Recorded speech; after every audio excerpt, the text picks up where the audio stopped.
Bonjour, chers amis du collègue et chers collègues scientifiques de le CNRTS-GT. Au nom de l'OTC, Organisation des travailleurs scientifiques du Portugal, je tiens tout d'abord à vous remercier pour l'invitation à participer à votre congrès à travers cette vidéo. Deuxièmement, je voudrais vous exprimer toute notre sympathie pour le grave revers causé par les inondations et le report du congrès. Les relations entre SNTRS et l'OTC durent depuis quelques décennies et principalement dans le cadre de la FMTS, nous avons travaillé ensemble pour la paix et le progrès scientifique et civilisationnel en vue de construire une société plus juste et un monde plus libre et plus pacifique. L'OTC est une organisation que, bien que ne soit pas un syndicat, s'occupe des conditions de travail des travailleurs scientifiques au sens large, incluant non seulement le personnel de recherche et d'enseignement, mais aussi le personnel technique et auxiliaire de recherche qui, au Portugal, reste encore sans aucun statut professionnel qui on cherche de réussir. Nous avons été mis au défi de parler de la liberté académique et nous allons essayer de présenter ici certains aspects de la façon dont laquelle est pratiquée au Portugal, en particulier dans les établissements d'enseignement supérieur que je connais le mieux. Sans aller trop loin dans l'histoire, l'expression liberté académique n'a pas de sens au Portugal que depuis le 25 avril 1974. Auparavant, le Portugal disposait d'un système scientifique très petit, arriéré, sans masse critique, ou dans certains domaines scientifiques comme les sciences exactes, les quelques titulaires d'un doctorat l'avaient acquis à l'étranger. En termes de liberté académique, cela ne vaut même pas la peine d'en parler, car elle n'existait tout simplement pas.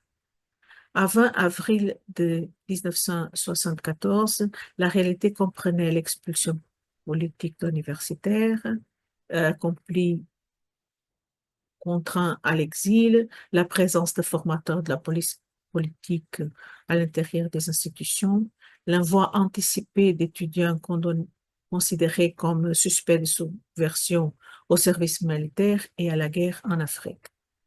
Si je me souviens de cette époque, c'est parce que notre démocratie semble aller dans des directions inquiétantes.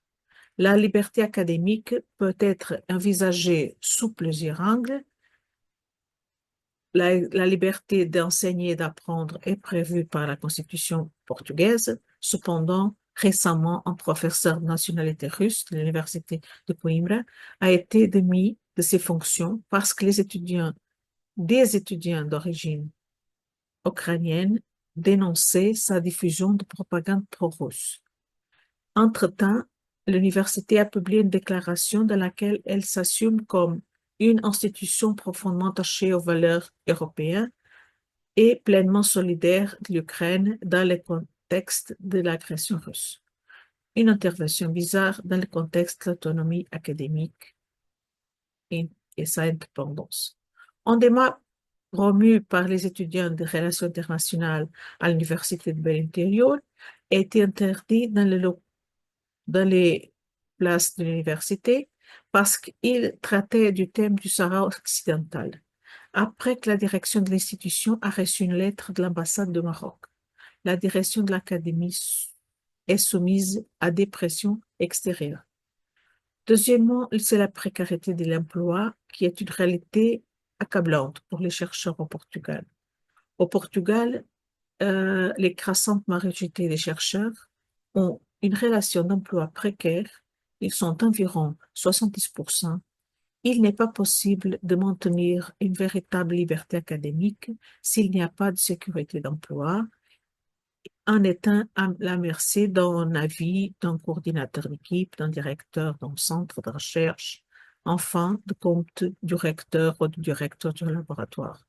Dans certains établissements, leurs conditions précaires ne leur permettent d'être représentés et élus dans les organes d'établissement euh, et dans de nombreux cas, ils ne se sentent pas en mesure de se syndicaliser. Mais les mécanismes d'exercice du pouvoir et les hiérarchies peuvent aussi conditionner fortement la liberté académique. Au Portugal, le cadre législatif qui conditionne la structure de gouvernement des universités, établi en 2007, c'est le régime juridique des établissements d'enseignement supérieur, équivaut à une série de règles qui, au nom d'une prétendue plus grande efficacité de la gestion, ont réduit la démocratisation de la gouvernance des institutions et en, en ont ouvert la voie à la possibilité d'établir un régime qui qu'on appelle de fondational, car il prévoit l'institution d'université avec le statut de fondation et qui, heureusement, n'a été mis à l'œuvre que dans quelques rares établissements. La prétendue efficacité de la gestion du régime fondational s'est traduite par des relations de travail avec les chercheurs de qualité inférieure, par des mécanismes d'embauche précaires qui deviennent la règle et non l'exception.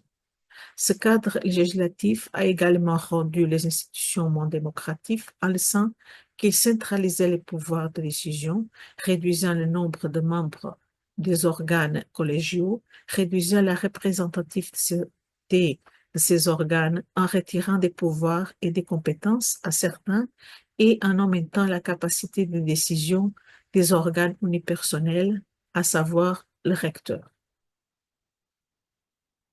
De plus, le climat autoritaire est en train de s'installer dont nous avons des signes inquiétants. La compréhension de la liberté académique change au sein de l'académie, comme les deux exemples que j'ai présentés plus tôt, mais ce n'est pas tout. En mai 2024, l'Université de Lisbonne, à la suite d'une manifestation pacifique en solidarité avec le peuple de Palestine et pour la fin des énergies fossiles, la police a été appelée par les autorités académiques pour les expulser les étudiants. L'intervention policière a été soldée par l'usage de la force physique à coups de matraque et l'arrestation de 8 étudiants.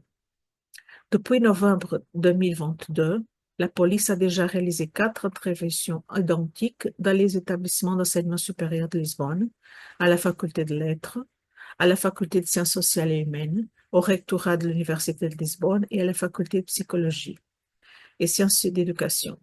Dans tous les cas, la police a agi à l'intérieur des locaux d'enseignement à la demande d'un responsable de l'établissement sans qu'aucun danger ou violence ne découle de l'action des étudiants, créant une telle répétition, en effet, banalisation de pratiques nécessairement exceptionnelles et offensantes des principes académiques et démocratiques.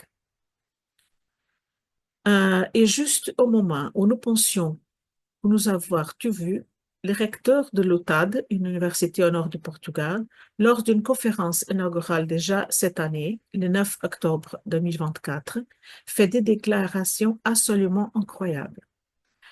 Il raconte: 4 fois par an, je me ferme avec tous mes noyaux de cours et derrière les portes closes, avec un accord de confidentialité dans lequel ce qui passe n'est pas utilisé comme source, je sais tout sur les enseignants. D'ailleurs, avant d'être recteur, j'ai fait un échantillon de 100% de mes professeurs parmi le personnel de l'université. Je sais exactement ce que chacun d'entre eux fait, comment ils vont, quand ils manquent des cours, quand ils trichent avec des cours, quand ils n'y mettent pas les pieds. Je, je sais tout de chacun avec ce soin. Je connais les faiblesses de ma propre institution afin de la renforcer. Fin de citation. Chers et chers collègues, il y a une tendance inquiétante dans le monde universitaire et de la société vers la opposition à la démocratie. Au Portugal, le principal marque du libéralisme économique, on peut le dire, se traduit par la généralisation du travail précaire au sein des travailleurs scientifiques. De plus, une vision des institutions qui décourage la participation des individus à la prise de décision. À l'heure actuelle, notre tâche principale doit être de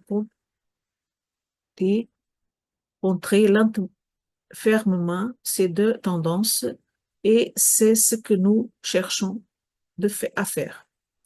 Alors, je vous salue à tous. Je, je vous salue fraternellement dès le Portugal. Merci beaucoup pour cette opportunité et je vous souhaite un bon travail dans votre congrès. À bientôt.